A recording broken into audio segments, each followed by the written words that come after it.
Welcome. Today we're talking about why awareness must come before change. Most people try to change their lives through effort. They try harder, they discipline themselves, they apply techniques, they learn frameworks, and when it doesn't last, they assume something is wrong with them. But the problem is rarely lack of willpower. It's not always lack of understanding. Very often, the real obstacle is resistance. And that resistance usually comes from the ego. You see, the ego's job is not to help you change. Its job is to protect what feels familiar. Human beings don't resist change because they're incapable.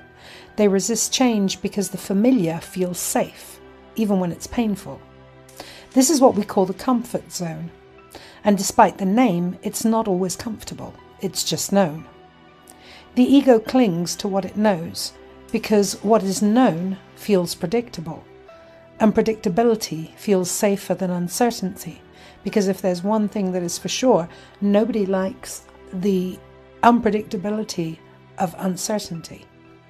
Change, on the other hand, always involves loss, even positive change. When you change, you don't just gain something new, you also let go of something old. And that can be an identity, it can be a role. It could be a story about who you are, a way of being seen.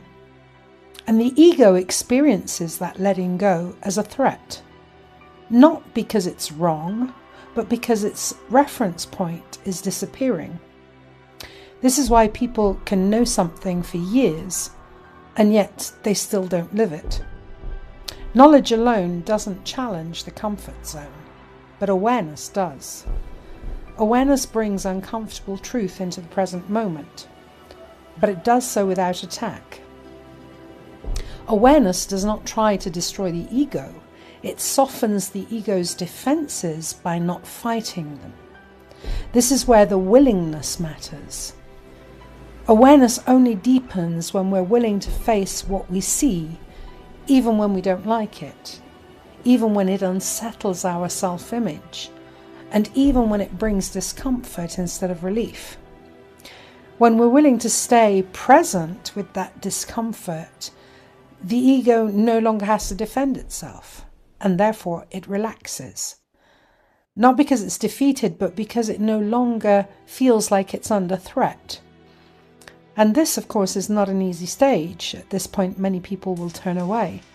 Some people refer to this as the dark night of the soul, and many are not willing to go through that. Not because it's something wrong, but because familiar ways of seeing ourselves begin to dissolve, and so not everybody is willing to go there, but that's okay.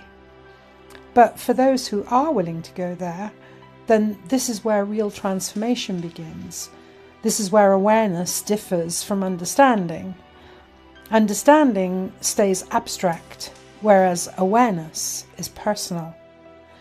Awareness doesn't say, "Oh, I already know this." Awareness says, "I'm noticing what's happening in me right now, and I'm willing to stay with it."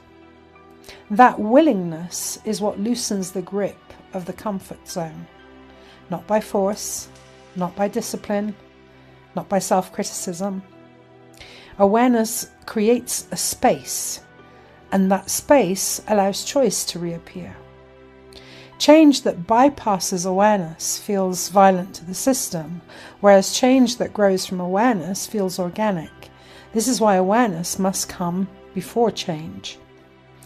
In the next step of the V2V, we'll explore how awareness turns into movement, not by destroying the ego, but by working with it.